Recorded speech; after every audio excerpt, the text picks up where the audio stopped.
1 декабрь көнне Чирмешән авылының Боз сарайында мөселман яшьләр арасында хоккей ярышы узды. Бу ярышта Казан шәһәреннән Ярчаллы, Түбән Кама, Чирмешән, Азнакай кебек шәһәрләрдән мөселман яшьләренең командалары катнашты.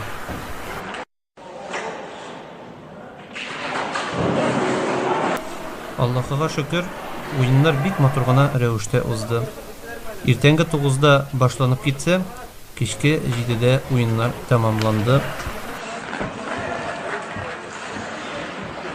Бүгенге көндә яшьләребезне традицион ислам динебезнең кыйммәтләренә чакыруда мондый спорт уеннары бик тәгән яхшы бер күрсәткеч булып торалар.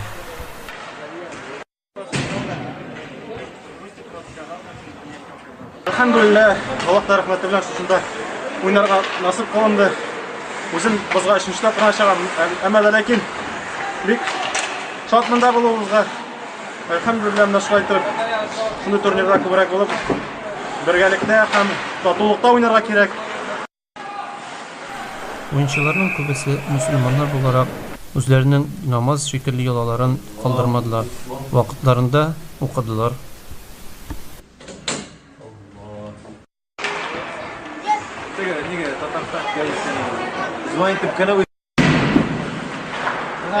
Çirmişler önünde şimdi başkalardan görüp de kızıgıp da birinci taptır Müslümanlar arasında hati turniri uyuşturuyor.